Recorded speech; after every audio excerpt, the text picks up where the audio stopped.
All right, let's solve one of those, super common and, let's be real, pretty awkward mysteries of everyday life. We're going to do a deep dive into the psychology of forgotten names. I mean, you know the feeling, right? You meet someone new, you shake their hand, they say their name, you might even say it back to them. And then, seconds later, poof, it's just gone, vanished into thin air. It happens to literally all of us. It is so frustrating, isn't it? The information was right there. You had it for a split second, but it just wouldn't stick.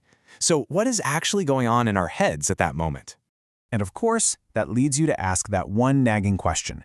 Is there something wrong with my memory? Is it broken? Well, the short answer, probably not. The truth is, something way more interesting is at play. Okay, so like any good detective story, we need to look for clues. And clue number one has everything to do with your brain's hidden priorities when you're meeting someone for the first time. So I want you to picture your brain in a social setting. It's not just sitting back, passively waiting for information. Oh no, it is on high alert, acting like a detective, actively scanning for critical data. I mean, just think about the difference in the data it's getting. A face is this incredible flood of rich visual information. Your brain is instantly analyzing it. Are they a friend or a foe? Are they happy, angry, a threat? It dedicates a massive amount of processing power to that. And then there's the name. What is it? It's just a sound. It's just some abstract verbal info. So that's really the big takeaway from our first clue. In that split-second battle for your brain's attention, the face almost always wins. It's just a fundamental part of our social survival wiring.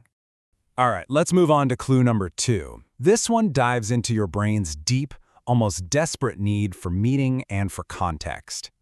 A lot of us think of our memory like a computer hard drive, right? You just save a file. But that's not really accurate.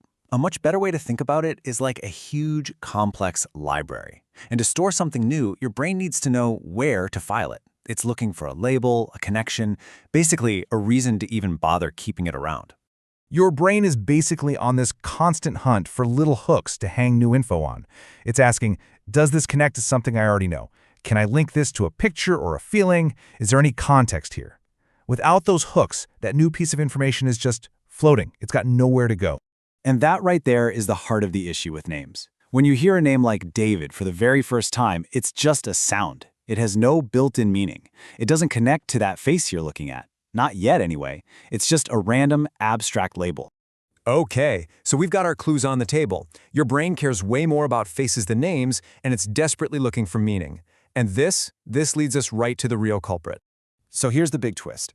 You're not forgetting that name because you have a bad memory. No, you're forgetting it because your brain's highly effective filtering system is actually working perfectly. And this all boils down to a really cool psychological idea called arbitrary labeling. Basically, your brain is designed to immediately get rid of any information that it thinks is useless or disconnected. Think of it like a ruthless efficiency expert. If data comes in without a clear connection or a visual hook, boom, it gets tossed. And this is precisely why a new name is basically the perfect victim of this process. It is the ultimate arbitrary label. It's abstract, it has no visual component, and it has zero immediate connections in your brain's massive library. So, if we're saying this is a feature, not a bug, what's the logic here? Let's actually walk through what happens in your brain step by step. And remember, this all happens in a fraction of a second. So, step 1, the name enters your ear. Step 2, instantly your brain goes on a frantic search for an anchor, any reason at all to keep this sound. Step 3, it comes up empty, nothing. And so, step 4, the information is tagged as irrelevant and deleted, all to free up brain power for the real job at hand, analyzing that person's face. So here's the bottom line. Forgetting a name isn't a sign of a faulty memory. It's actually proof that your brain is doing its job really, really well. It's being smart. It's saving its precious energy for what it thinks really matters for survival and social cues. It's just being ruthlessly efficient. So yeah, the next time you meet someone and their name just vanishes from your head, don't beat yourself up about it. Give yourself a break. Your brain isn't broken. It's just being an incredibly effective, if sometimes a little socially awkward, filtering machine. And that kind of leaves us with a pretty wild thought, doesn't it?